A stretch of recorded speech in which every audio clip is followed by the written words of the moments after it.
Due to the graphic nature of this program, viewer discretion is advised.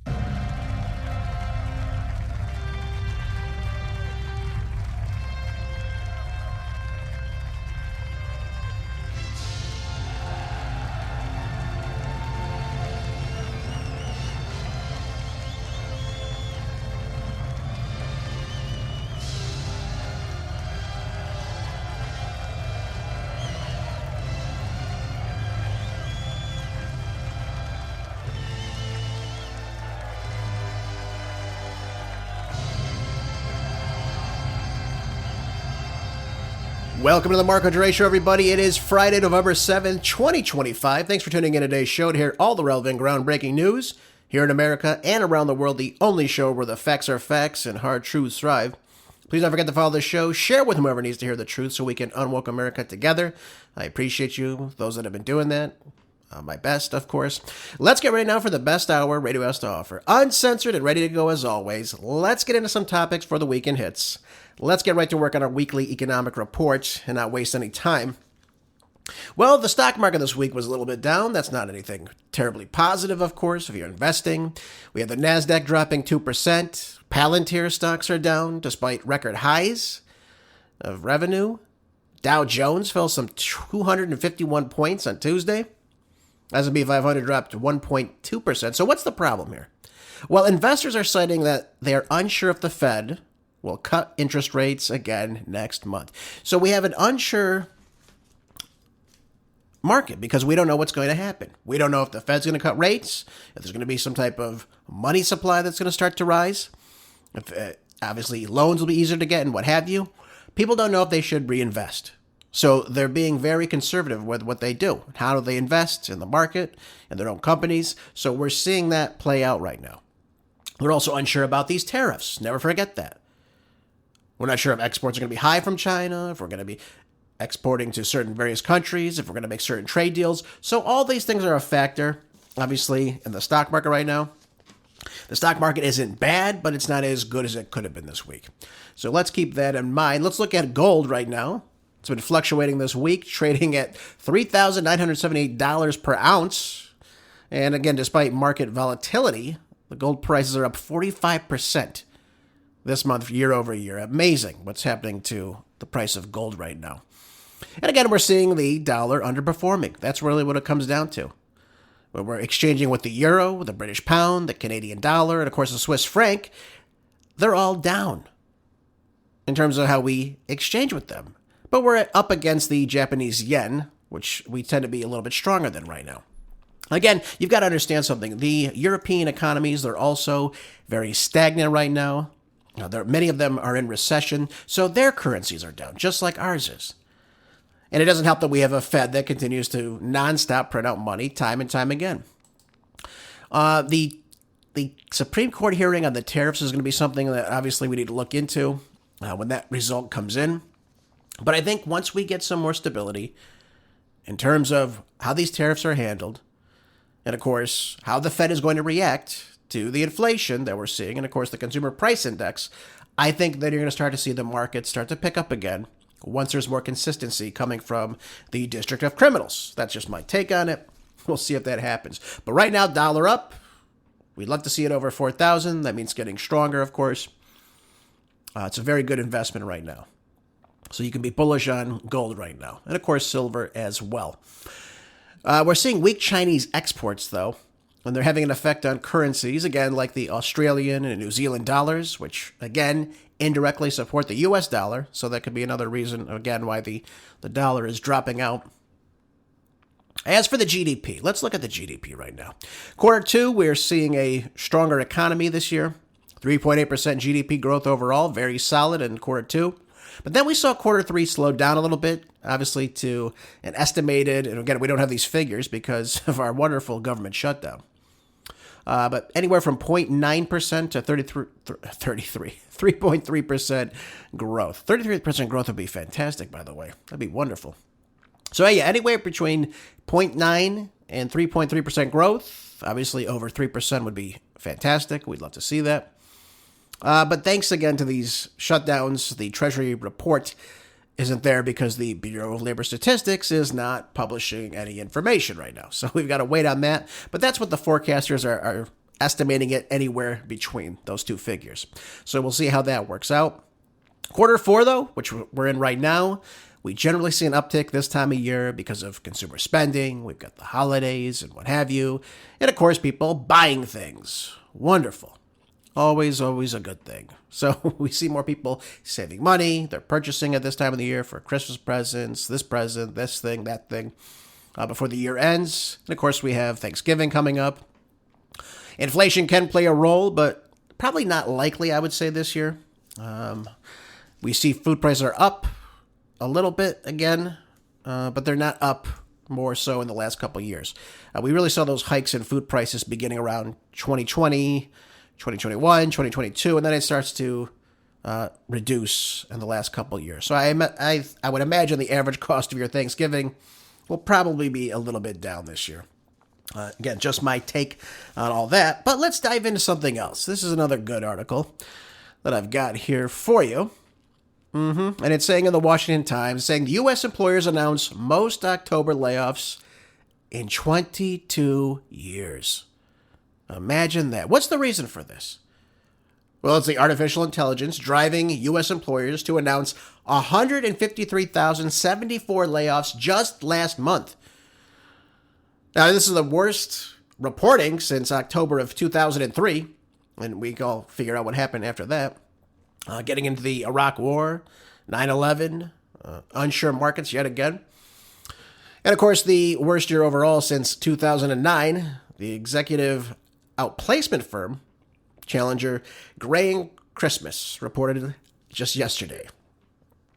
So we have the Chicago company said AI-related cuts to white-collar technology jobs led the way in a 175% surge from 55,979 layoffs in October of 2024. And this is a 183% jump from September, where we had 54,064 layoffs. So what's happening is, some of these industries are correcting after the hiring boom of the pandemic, of course. But this comes as AI's adoption, the softening consumer and corporate spending that we're seeing, and, of course, the rising cost drive that we're seeing right now. We're seeing hiring freezes, among other things, of course. A lot of these things are happening right now. And again, it's going to start to hit hard. I told you this was going to happen. We're seeing a lot of these bubbles starting to burst right now. And again, that's not anything terribly positive, of course. They went on to say that those laid off now are finding it harder to quickly secure new roles, which could further loosen our labor market. Well, of course it is. Let's say you have a job as a computer programmer. They don't need you anymore. They get one person to type something in. AI does it for them. They don't need you every day to come in and do these programs. They don't need it. And again, it's not just in that particular market, but that is what we're seeing. We're seeing these trends starting to happen, not just in the white-collar jobs, but several others as well. Why do you think McDonald's has kiosks now, right? They don't need someone to stand there and say, hi, can I take your order? They don't need you. They'll just have a little monitor.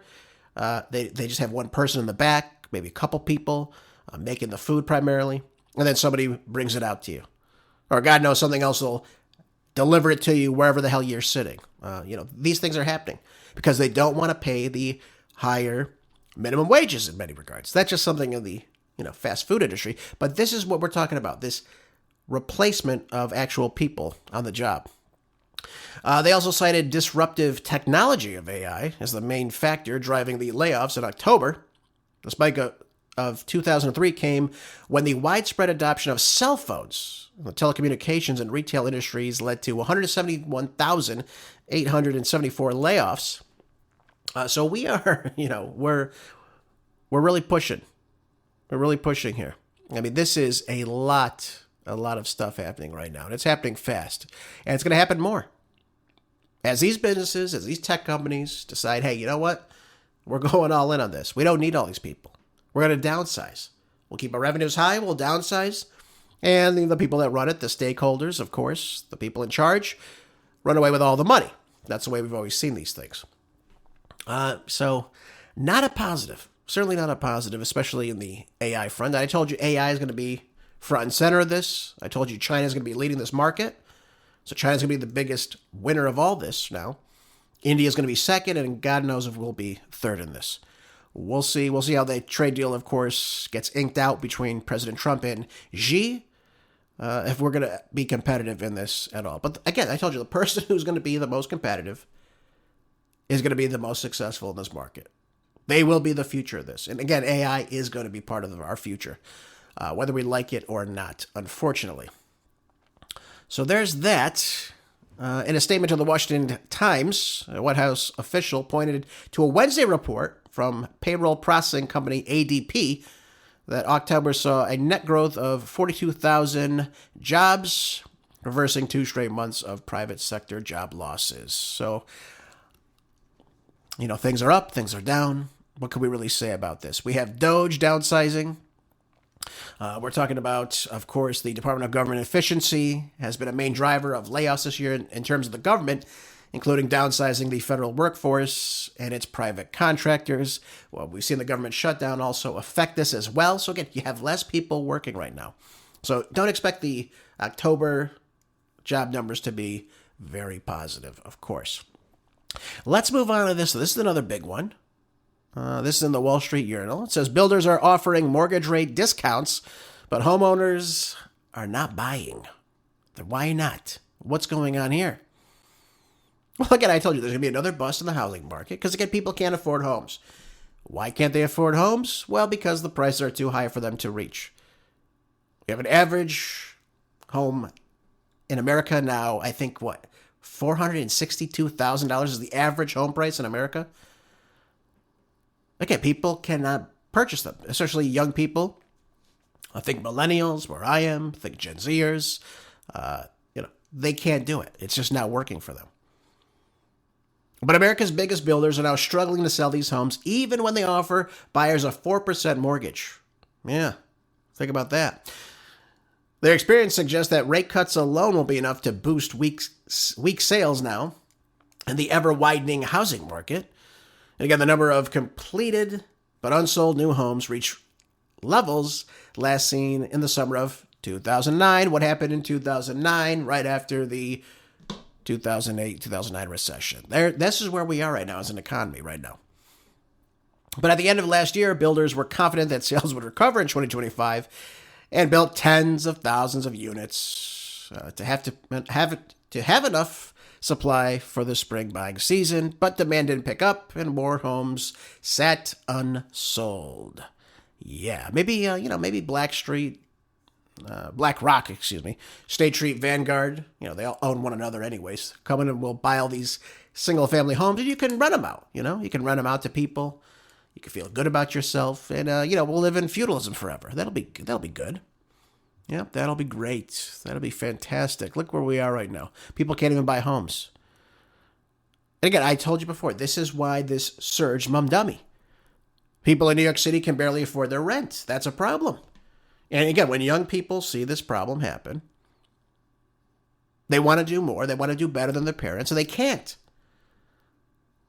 They have these looming student debts now.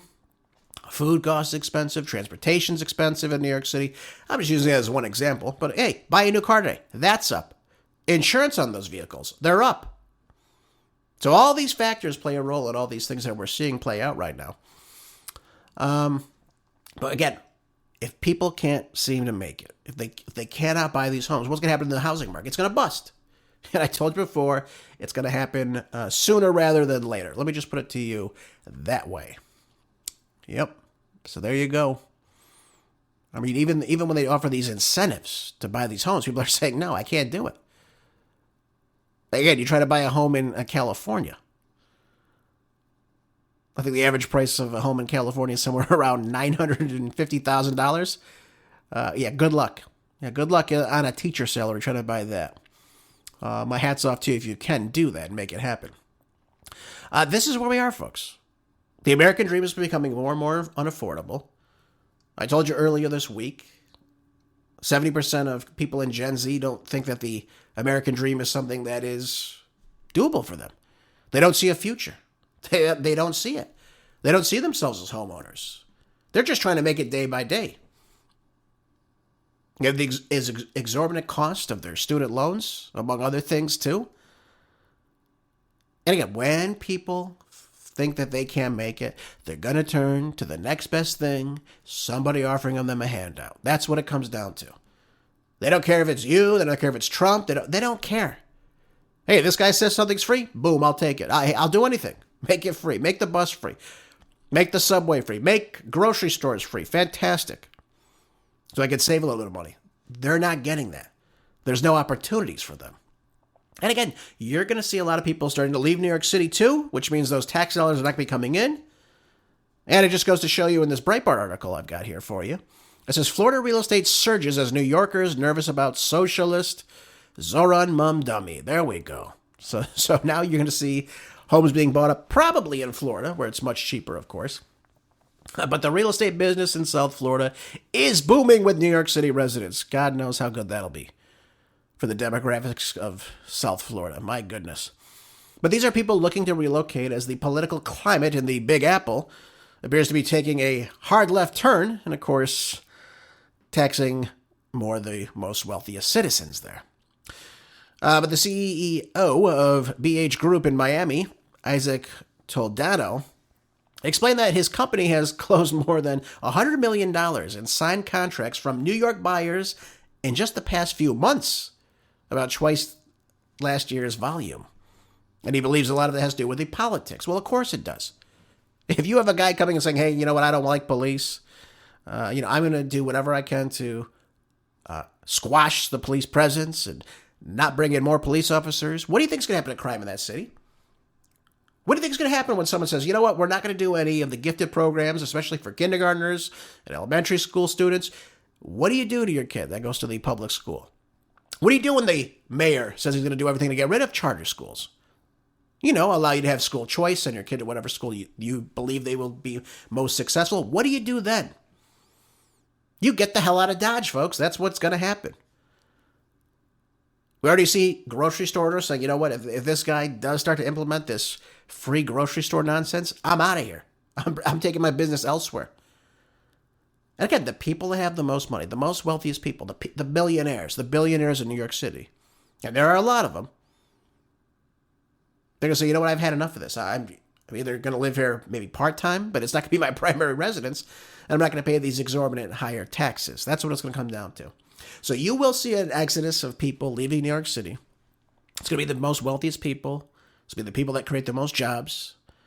And the once, Big Apple has become a rotten apple real soon, folks. Again, I hate to tell you this. I hate to promulgate like this to you. But my prognostication says that this is not anything good. So what else do we got? We even have let's read it. It says, he made a comment as a Democratic Socialist. Assemblyman Zoran Mamdani won the New York City mayoral race on Tuesday, beating out former Governor Andrew Cuomo and, of course, Republican Curtis Sliwa. And what was said? Well, he said during the campaign, Mamdani opposed the NYPD cooperation with civil immigration enforcement. And it's going to be a bastion for illegal aliens, too. And, of course, what's going to happen to those people? Well, they're going to want to be on welfare. They're going to be on food stamps. Think about SNAP right now. They're going to want free housing. They're going to want all this. And, of course, they're wonderful kids. They're going to come to the public schools. Your kid that's gifted has to sit in the classroom with them who can't even speak English. And I'm not saying, hey, listen, I'm not saying people who come here, can't come to America. They can't learn the language and obviously assimilate and thrive. But that's not what we're seeing right now in New York City. I mean, they were bragging the other night that 160 different languages are spoken in Brooklyn. 48% of them are not born there. Now, again, I know people come to this country and they assimilated in the past, but what are we seeing right now? What are we seeing right now? Again, this is why people are leaving. They can't take it anymore. And it probably just doesn't seem like New York City to them at all anyways. But anyways, let me finish this quote here. He already said, where am I? They won't cooperate. Well, he opposed the cooperation with civil immigration enforcement outside the limited circumstances already enumerated under city law. pledged to defend sanctuary city policies, and of course publicly stated that he would resist Trump's administration for federal funding conditions. He also said that he will take legal steps to protect the city funding after Trump signaled potential limitations. Mamdani also advocated for city-run grocery stores and supported the idea of mental health professionals showing up rather than, of course, law enforcement officers. That would be wonderful. I mean, think about this. If you're a social worker in New York City, they say, yeah, we got a guy who's naked running down the street with an axe. Yeah, we got to send you over here to talk him out of this. Please get there as soon as possible. Do you think anyone's going to respond to that in a crisis situation like that? God love them if they do. You're not going to see that. You're not going to see. But again, all these factors, all this, great utopia, hey, we don't need police, we need social workers, is not going to fly with many people. Most people believe in law and order. He doesn't. I mean, he has his own private security, I'm sure. He came from a family of wealth. Isn't it funny always the communists come from wealth? Isn't it just like Karl Marx came from wealth? All these people came from money. Yet they love communism. They get wealthy off it. But Mamdani, is not going to be someone that's going to attract business to New York City. That's what it comes down to. That's really what it comes down to. And that's why this Toledano guy is seeing sales surges in his real estate. I mean, he's probably loving this. But then, of course, you got to deal with the leftists that leave New York City. That's going to be another big problem. Do the demographics of Florida change? One only wonders. But this is the way things work. And this is the way things have worked in this country in the past. One area gets destroyed by these leftist, lunatic ideas. The people leave that, put these people in after they can't take it anymore. They go to a new place, and what do they figure out? Well, I'm going to vote the same way. I'm going to vote the same kind of candidate. Then they're shocked things go to crap. I mean, we only have a couple holdouts left in this country, folks. I hate to be the bearer of bad news, but that's the reality of the situation. We only have so many holdouts left in this country. And as a result of it, you have less and less freedom. You have less and less opportunity. What happens when every place looks like New York City, if we allow it to happen? So there's got to be some type of pushback. Some people have got to wake up and figure out that, free this, free that isn't really free. It's just taxpayer funded. And of course, you have to assimilate. How do I know this? Let me read you an article. It came out many, many years ago. And let me read it to you. This is another good one. It says, Teddy had it right. Not Kennedy, but Roosevelt. Well, what did Teddy Roosevelt's ideas on immigration in 1907 say exactly? What did he say? What did he believe? The old Rough Rider said, in the first place, we should insist that if the immigrant who comes here in good faith, becomes an American, and assimilates himself to us, he shall be treated on an exact equality with everyone else. For it is an outrage to discriminate against any such man because of creed or birthplace or origin. But this is predicted upon the person's becoming in every facet an American, and nothing but an American. There can be no divided allegiance here. Any man who says he's an American, but something else also, isn't an American at all. We have room for but one flag, the American flag. We have room for but one language here, and that is the English language. And then it says here, and we have room for but one soul, the bottom's cut off a little bit, but soul loyalty, and that loyalty is to the American people. Now, I want you all to think about this for just a moment. And again, I don't impugn anybody who's an immigrant. Don't get me wrong. I've had relatives who are immigrants in this country. They came here, they loved the country, they assimilated to it. They built their communities. They worked in their communities. They were patriots. Many of them served in the U.S. Army. But the idea now that you can come to America, you can wave in other countries' flags, you can bring the bad ideas from your country, and that everyone here is just going to go along with it because you think we're all a bunch of beta feminine weaklings, is just simply not going to fly. And I think the whole, we got to be so gracious to the immigrants and this and that. Listen, I believe in respecting everybody. Don't get me wrong.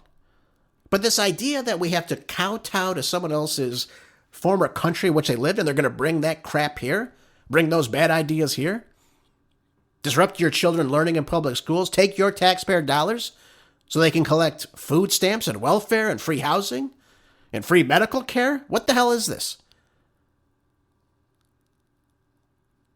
Now, they're alluding in the article, of course, to the Immigration Reform Act of 1965. And by then, immigration had been kind of thwarted. It was just really rare to get. I think from about 1920 to 1965, immigration was just something that was, I mean, it existed, but it was just very limited. I'll just put it to you that way. And of course, after the Civil Rights Act of 1964 passed, the wonderful leftists of our country, and that would be Teddy Kennedy, LBJ, others like them, they came out and said, well, we're not a racist country. Look, we're going to take people in from everywhere, every place. And again, instead of it being primarily from Europe, they started shifting to everywhere else. South America, Central America, Asia, all these other countries. Right? Because this is just who we are. And we went from, 90-something percent, white Americans to what we are now. I think we make up, 63%, if that?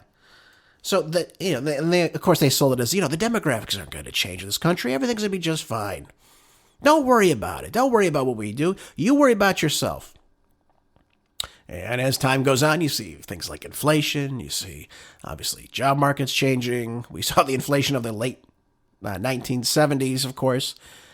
Then you see a patriot like Reagan come back in. And then you have Bush, continue that. Then you have Billy Clinton come on in. All right.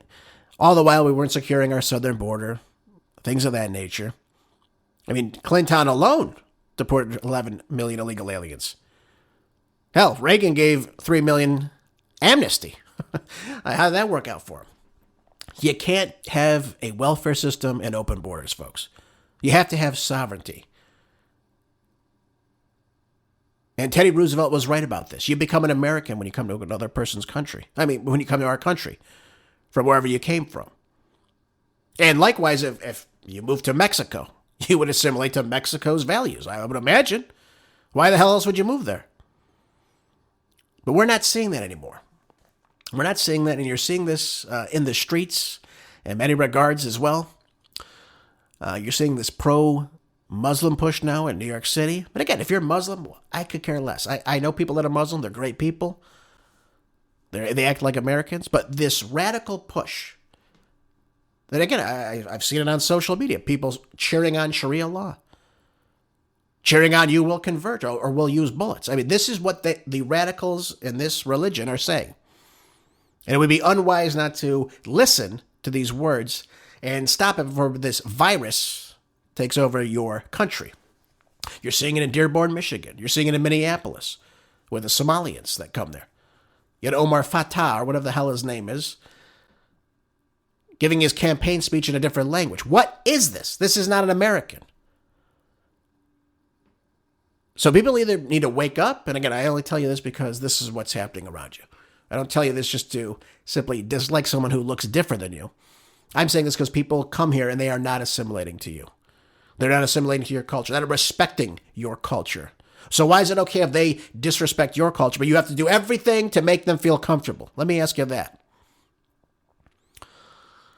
Again, this has been happening for decades now. I don't think it's anything new under the sun. Now, of course, it didn't help that Biden let in 20 million illegal aliens from 170 different countries. I'm sure many of them in the streets of New York are very happy right now. So this is why I told you the Trump administration better get to work on this. Better, with due process, figure out who these illegal aliens are and say, bon voyage, arrivederci, goodbye, auf Wiedersehen, see you later, goodbye. You don't belong here. I want to play you a clip. I saw this. Michael Savage posted this morning, and it was just spot on. I mean, it really was. It was spot on to the way things are in this country. And I think it's worth listening to this. This was a British veteran on live television. He was celebrating his 100th birthday. And I can only imagine he was in World War II is what I'm taking away from this. But he's in his uniform, highly decorated. And it brings you the somber seriousness of all this. This is on Good Morning Britain. Take a listen to this. What does Remembrance Sunday mean for you? What is your message? my message is, I can see in my mind's eye those rows and rows of white stones of all the hundreds of my friends and everybody else that gave their lives for what?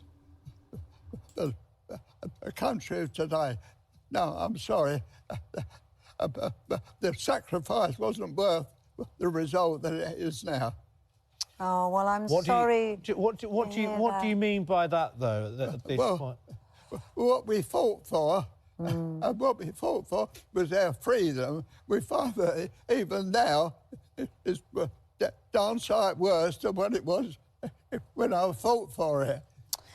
Oh, Alec, I'm sorry you feel like that, because I want you to know that all the generations that have come since, including me and my children, are so grateful for your bravery and all that for service personnel. And it's our job now, isn't it, to make it the country that you fought for. You absolutely fought for. Is it. And we will do. We want to... I'm so wonderful to know there are people like you that can spread the word around.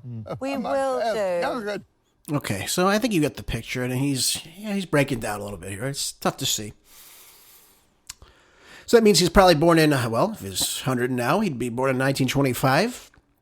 And he doesn't see England as it was when he was growing up. And you can imagine that, how it looks today. Where you see chaos in the streets of London. And I'll just let you know, and I told you this before, you have to understand what's happening in Europe right now with this Muslim invasion, or the invasion of North Africans or Central Africans, or Sub-Saharan Africans, is what you'd call them.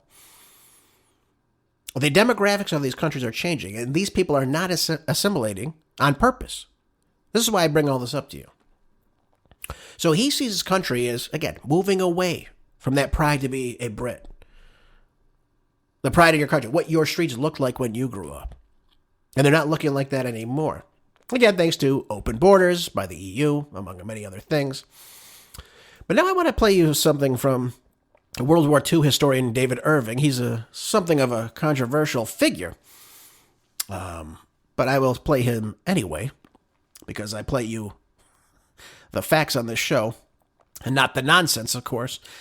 He was in a court hearing, a libel case, in 2000, and he's recanting what was said now in the case. And I want you to listen to what he has to say here as well. Take a listen. I said, Mr. Rampton, sometimes I have the dream that I can go to Heathrow Airport and board a 747 and fly for 10 hours and land back in England as it was in the 1950s. The press loved that.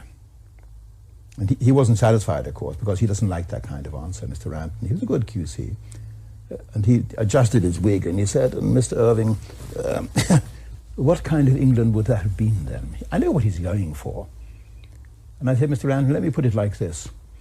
If the soldiers who stormed the beaches in Normandy in June 1944 could see England as it is today, they wouldn't have gone 40 yards up that beach.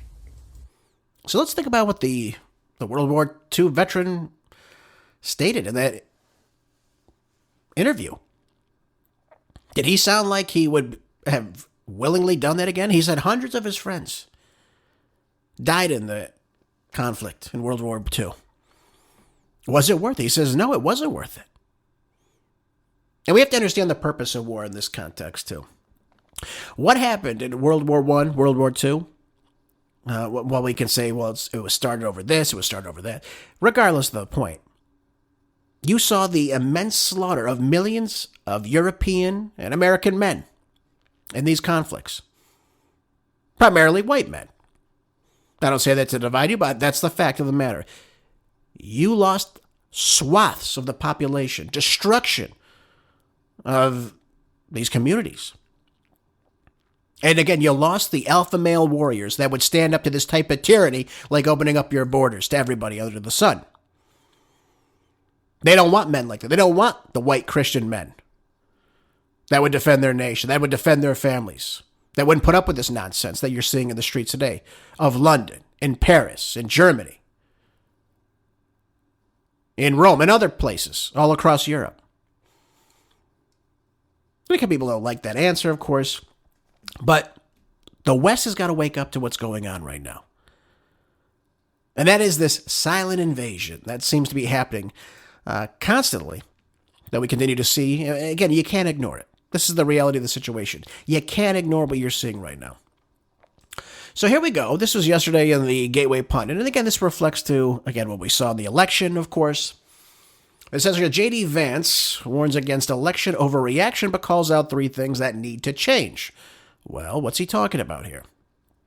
He says that it's idiotic to overreact to a couple of elections in blue states. Okay, I said that to you before, too. These are deep blue areas, by and large. Virginia's kind of a purple state, turning blue. But he said that boosting turnout, solving home front problems, and working as a team would be critical to future Republican successes. So let me correct him here on something here. You know, it's important to understand this. Now, he's partly correct here when he's discussing affordability. He goes on to talk about, lowering interest rates and lowering inflation. We inherited a disaster from Joe Biden. And Rome wasn't built. I understand all this. I understand that they accepted, they received a bad economy. I understand all this. And they've got to deal with that now. And they are responsible for that, of course. But when we just say, okay, we're discussing affordability in this country, well, then how are you going to cut costs? Tell us how you're going to cut costs.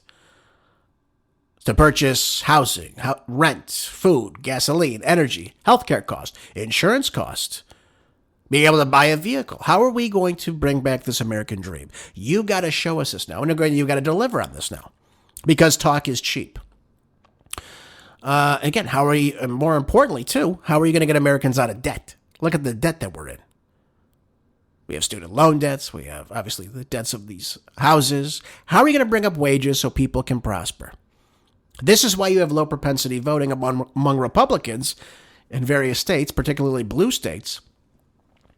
How are you going to make it so that Americans can save for retirement, to have an emergency fund? How are you going to do this? Because, again, as time goes on, that becomes less and less. But let's take it one step further. What about opportunities? What opportunities can Republicans provide for younger voters, particularly 18 to 45 years of age? What can they look forward to under your leadership, JD? If young Americans, some 70%, don't believe the American dream is viable for them, then how are you going to go run a campaign against somebody who offers, free buses, free groceries, frees the rent, free childcare, free subway rides? Hell, give them a free Subway sandwich at Subway while you're at it. When these people see no future, especially Gen Z, the younger adults in that age group. And again, they particularly feel like they've been shafted, that this is not viable for them, that the American dream is not within their reach.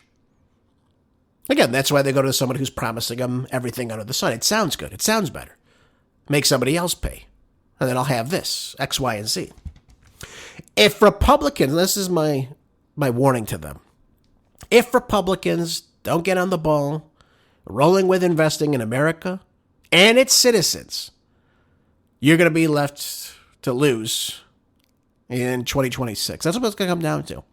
It's got to be America first, folks. And one other point addressed, that Vance addressed in this article, I should say. The Trump administration securing the southern border is something done very well. But if they don't do anything to change the illegal alien status in this country, that take jobs, that undercut wages, that abuse the system, getting free health care, to education, to lowering those educational standards, to the jail system, to SNAP, to welfare, you will see Republicans sit at home. It's America first. No more of these foreign wars. No more funding money to various countries when we're broke. Can we stop with the foreign aid for once? I mean, come on. We're broke beyond all measure, and we're paying for that $38 trillion for it. I don't know if you know this. You and I are all paying for this. So stop with the foreign aid. Stop using our tax dollars or whatever money you print out at the Federal Reserve, giving it to 175 different countries. Did you know that? We give money to 175 different countries. There's only 195 countries on this planet. Yet we're $38 trillion in debt. That's nonsense. It's nonsense. Stop with this crap. Stop the uniparty. Stop this spending of. It's so irresponsible. And again, stop alienating the white population. Stop discriminating and disenfranchising from these citizens. Again, people under the age of 30. They don't feel like the American dream's theirs. And again, you have a candidate that comes out and says, hey, I'll give you everything like this for free. That sounds pretty good. Sounds like he might even give a damn about them. And let me just point out one more thing. As time goes on, I'll just let you know this. People under the age of 30 greatly rejecting support for Israel, among other things. They're tired of what they're seeing in the Middle East, these endless wars that we find ourselves in. We're funding every single one of them, every single war that we're in there. This seven-front war that Israel finds themselves in. If they want to fight this, I'll just put it to you this way. If this is their hill to die on for greater Israel, and this is what they want, then hey, they can fund it themselves. It should not be up to us to fund this entire project for them. That's just the reality of the situation. None of this has to do with any type of national security for Americans at all. And this whole idea of going into Venezuela, another ridiculous thing. We need to focus on America. What's happening inside our borders. Because if you don't, you are going to lose. You can sell anything you want. If they don't see any type of change in this economy, in this leadership. And again, I had high hopes for President Trump. He ran a fairly good campaign from 2017 to 2021. The economy was great under Trump. We were energy independent. We were seeing investments in America. We were seeing peace breaking out in the Middle East. Now what we're seeing is what? War in Ukraine, war between Israel and Gaza, and Syria, and Lebanon, and Yemen, and Iran, and Qatar, and Iraq. Yeah, we're paying for every single bullet that's fired, every single bomb that's dropped, every little bit of economic aid going to that country. Billions upon billions of dollars a year from us the taxpayer. Do they invest billions and billions of dollars into our cities that look like garbage? What do we have to look forward to? Again, you can go look online. Look at America in the 1950s. Go look at the cities. Go look. It's pristine. It's beautiful. Men in suits, women in dresses, the young boys in same thing, girls in dresses. There's cohesion. We had very, very safe cities. Now what do we have? Decadence, destruction of the cities, drug addicts all over the place, filth, crumbling schools, crumbling infrastructure, empty buildings, empty storefronts, high crime, high illegal population. Whites are now the minority in every major city in America. Just thought I'd bring that up too. I noticed Mamdani didn't say anything about that in his speech, where he's pandering to the illegal aliens, of course. So, again, Vance, Trump, the administration, focus on what's here in America. That's all I'll say to you. That's all I'll say to you right now. And by the way, this government shutdown 37 days into it. Ridiculous again. And now looks like the Republicans are going to be caving into the Democrats. This is in Zero Hedge. It says the Senate will now vote for a 15th time today. Look at this.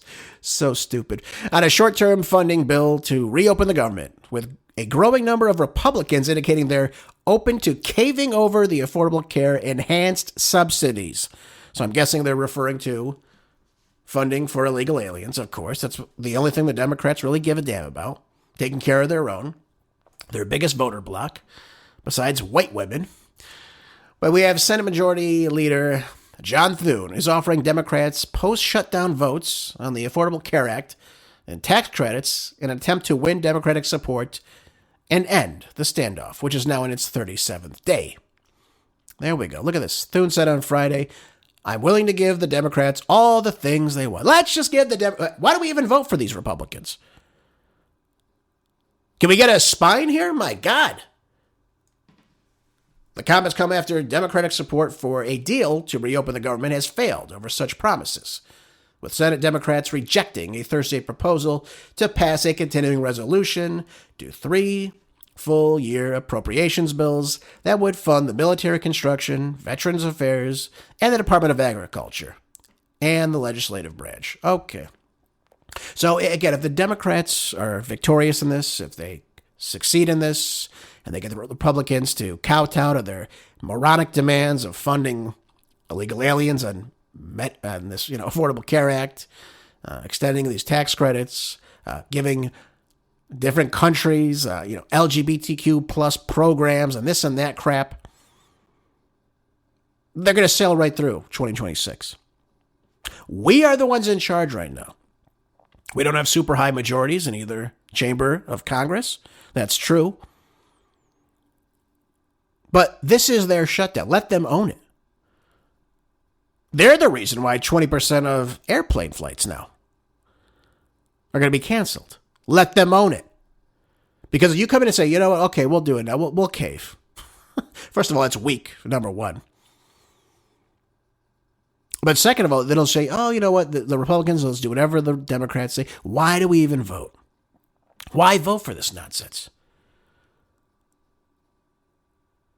Since there's Senate Democrat whip, old Dick Durbin, says that Trump refused to stick to the deal Senate Republicans negotiated during the 2019 shutdown, triggered by a fight over the U.S.-Mexico border wall and immigration policy. That's right, Trump owned that one. Because you guys wouldn't fund it. You said it was too much money. Was it? I think it was what?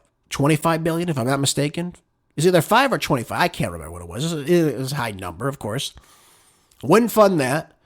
Yet we gave Ukraine how many billions, folks? $300 billion and counting? God knows the interest on that. Now, we can always find money for war. We can never find money to secure America, of course.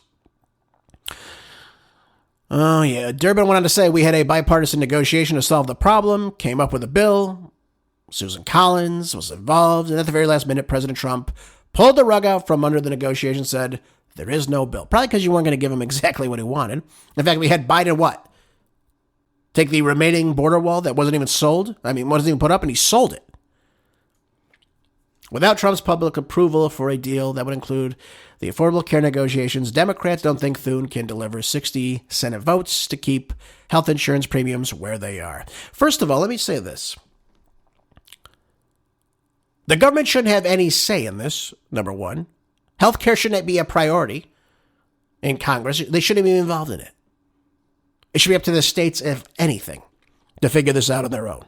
This is why you see the prices soaring. You had Hussein Obama from Chicago come out and say what? You can keep your doctor, the premiums are going to go down. If you like your plan, you can keep it. All that was a big lie. It was a takeover of the healthcare system. And now they're driving it right into the ground right now. And again, why are these prices going up by and large too? Because you have illegal aliens getting, free ambulance rides to the ER where they can't be turned away. They get free this, free that there. Everything's free for them. And the idiot that comes in and pays with their insurance has to pay a higher premium now. That's another big part of the problem. I won't get into that. But that's a big problem. They don't address that. But again, they want illegal aliens to, of course, benefit from this. We see them benefiting greatly from this SNAP program. That in and of itself is a big problem. People getting these SNAP cards, they sell them, It's so ridiculous. And they make money off it. It's the system's been abused, folks. The government handouts are too much. This is what the reality of the situation is. But this is what they want. So will the Democrats cause the Republicans to cave? Maybe. We'll see this. Trump still reiterates his call for the Senate Republicans to end the filibuster. That would be awful because then the Democrats can end it too. And again, there's less discussion on Capitol Hill. We don't want that. Yep. Nothing new in D.C. Nothing new in D.C. You have the Democrats holding the government hostage for illegal aliens, among other things. Does this sound like democracy to you? Well, that's their version of democracy, of course. I want to jump into another article now. It's in the New York Post. It says, freed Israeli hostage reveals unthinkable horror during captivity stating that it was something the Nazis didn't even do. Always comes back to the Nazis, doesn't it? Right? Always comes back to the Nazis. Well, let's read it, shall we? It says here, a traumatized Israeli hostage held captive for more than 2 years in Gaza revealed that he was sexually assaulted and beaten so savagely by the Jew-hating terrorists that he begged them to let him starve to death.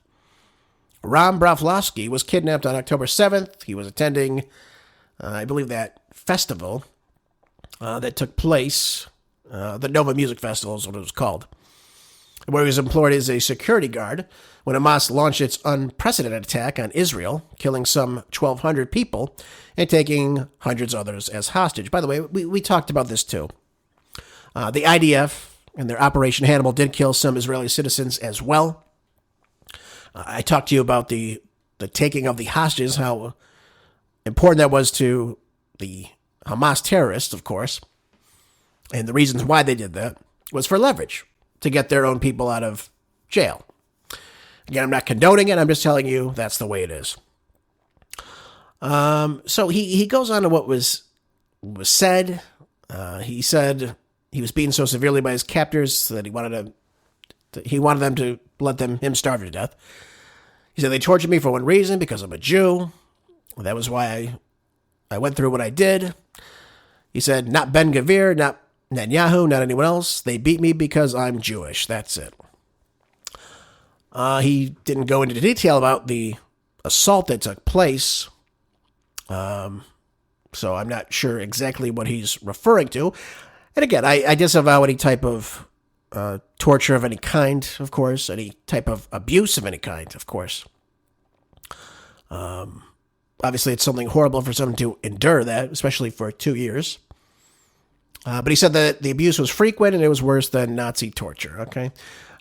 Again, I don't know what he's referring to. In that regard, obviously we should disavow torturing people, innocent people, anybody for that matter.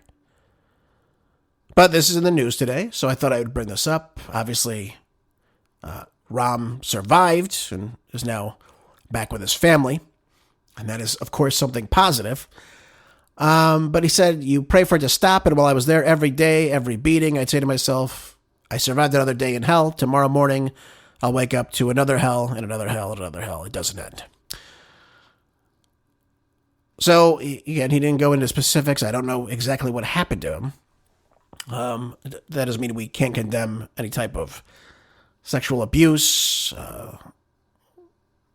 Well, it says here, too. It says subsequently he was stripped naked, starved, and sexually abused until he was finally released early this year. It was sexual violence, and the main purpose was to humiliate me, crush my dignity, and that's exactly what they did. Okay. So again, we condemn this. We condemn this type of treatment of other people. Of course we do. But why? Let me ask you this, though. Hearing this, obviously, it should disgust you that someone is sexually abusing somebody else, torturing someone else, starving somebody else. We understand that. And we should condemn this behavior, of course. But why don't we ever talk about this now Netanyahu prison rape defense that we just come to light earlier this week? And it was the defense of IDF soldiers committing rape of a Palestinian male prisoner. Again, shedding light on what happens in these jails. But it wasn't the crime wasn't the rape, but it was the release of this footage that took place. So allegedly what happened, we have this video footage now showing several IDF soldiers from, I believe it was Unit 101 in the Negev Desert, sexually assaulting a male Palestinian prisoner who was a civilian. He has no ties to Hamas, I'm told. And he was assaulted with an electric wired baton. I'm not sure exactly what that looks like. But a top Israeli military lawyer obtained this footage, but couldn't prosecute the rapist due to these pro-rape riots that took place in Israel. And it got so bad that these rioters actually stormed military bases in Tel Aviv, and through fear and coercion and these charges, they ended up capitulating to prosecute them, and then essentially let them go free of any type of charge. And of course, the maid rapist actually went on television. You're never going to believe this. Actually went on television. It's kind of like a spokesperson against the release of this footage. So what does Prime Minister Netanyahu do? Doesn't condemn the rape, but says that this has done public relations damage to Israel that it cannot recover from. But this is all well known. I've heard of this before. That these rapes occur of Palestinians. It's recorded. It's held over Palestinians, both men and women alike, by the way. Because if this information gets out, especially if it's women, they would be completely disavowed. They'd be disowned from their families and obviously shamed, among other things. But what's the end result of this? They find this woman, this IDF military lawyer, that released these tapes on a beach, and now she is actually being charged. It will likely go to jail. I mean, this is ridiculous. And again, the crime is that the world was exposed to this rape culture of the IDF, not the rapists themselves. So why isn't this on the New York Post today? Why aren't we hearing about this? I searched the internet for this article, and the BBC, I think the New York Crimes has an article, AP, and maybe one other. That's it. Nothing else. It is all from 3-4 days ago. Why are we hearing about this? Again, if we're going to condemn sexual assault, and we always should, by the way, both situations are wrong. Don't misunderstand me here. But why is it we hone into one and not the other? Why didn't we see the release of the Palestinian hostages and just the Israeli hostages? We should be condemning bad behavior when it exists. That's my position I'm taking on this, of course. But again, we as Christians, as moral people, we should condemn this from happening to anybody. And again, not just one side. So why is the press largely silent by this that's happening right now? Why wasn't it shown that there was pro-rape protest, rallies, whatever you want to call it? Why don't we know about this? Again, it's absurdity in and of itself. And it's really inexcusable that these people that did this are not held to any type of justice or rule of law. And again, it's a very, very sad thing to see and hear all this. All right. Moving on, we got a couple minutes. I'm going to try to go through 2 more articles today just to get through these as we jump into our weekend. It says here, more than 24 Russiagate-related subpoenas are now being sent out. This isn't just the news. And they learned that coming at the same time that the Justice Department's prosecution of Dimwit Comey, right, good old Dim Comey, has resulted in the release of a host of new information about the FBI director as well as the Bureau's secret stashing away of details on its investigations into President Donald Trump, or candidate Trump for that matter. So now we've got a federal grand jury in the process of issuing more than 30 subpoenas tied to false claims of this bogus Trump-Russia collusion hoax that was propagated by the U.S. intelligence community. We know about John Brennan, Jimmy Clapper, Obama, Clinton, Dim Comey, and of course, federal law enforcement in 2016, and again beyond that, a source directly familiar with the matter who claimed, stated not to be identified, of course, but brought up this sensitive nature of these investigations. So what we're seeing right now, you can look at this article yourself, but what they're figuring out, of course, is the subpoenas being sent out to these new revelations to indict Comey. Again, indicted earlier this year and expected, here's what they found out. They found out that he expected former Secretary of State Hillary Clinton to emerge as the victorious winner of the 2016 presidential election. And again, the FBI director at the time, that'd be Dim Comey, was also aware of the so-called Clinton plan intelligence wrongly linking President Trump to Russia in that election, again, to delegitimize him, to smear his name.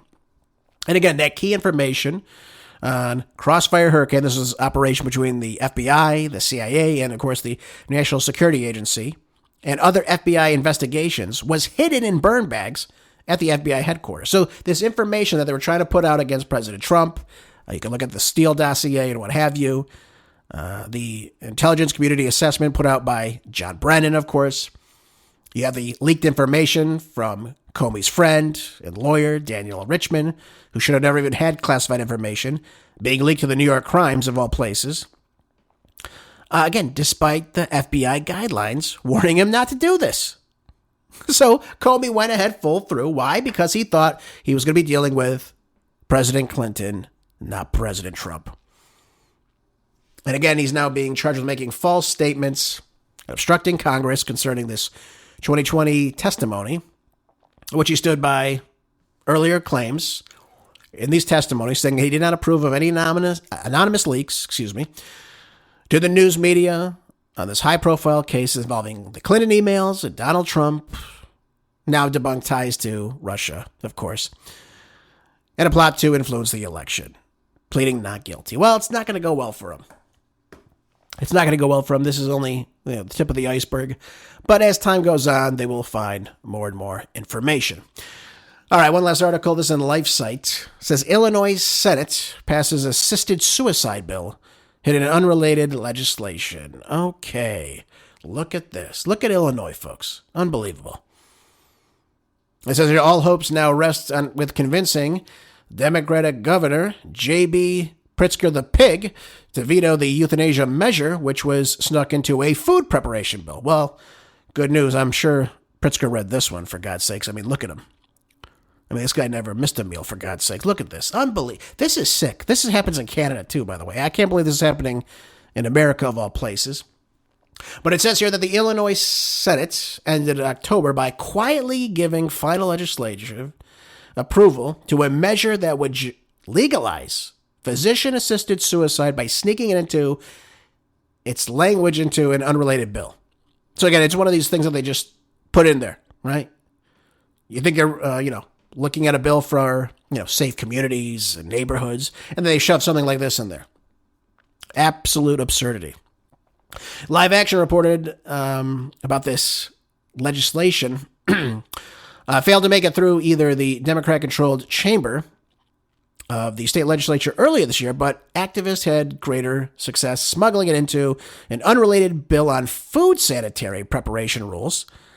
Can you believe this? Is how sick these people are. This is how evil and diabolical these people are. That they would just surreptitiously put this into another bill. The amendment to the bill had passed previously, into the state house and now the Senate as well. States that medical aid in dying is part of general medical care. These people are obsessed with death, by the way. That's the only sick thing about these Democrats. And complements other end-of-life options, such as comfort care, pain control, and hospice care. So there we go. Now it goes to the desk of J.B. Pritzker the Pig for its final signature. And this proposal will just legalize the abandonment of the desperate, dressing suicide as dignity, among other things, while the states and conniving doctors washes their hands, of course, of the duty to protect life. Yep, happening in Illinois right now, folks. Legalization bills are also being considered in Montana and New York. Get ready to look for those things. I mean, you can't make this stuff up, folks. The idea that these people are obsessed with murder, with death, all these other things and what have you, is just really, really sick, folks. I think we all can agree on that. This should not be taking place in America, where we should be preserving the sanctity of life. Well, what a violation of your Fourth Amendment rights, too, by the way. But they don't have any care for the sanctity of life, do they? I don't think so. Folks, I was going to go over this other article. I'll stick to it on Monday. They're having a former terrorist, El-Shara, come to the White House and visit with President Trump, who's trying to take sanctions off Syria right now. Can you believe that? We'll talk about it Monday, among other things. Thanks for being here, folks. Enjoy your weekend. Be good. Stay great. Be busy. And God bless you. Have a great weekend.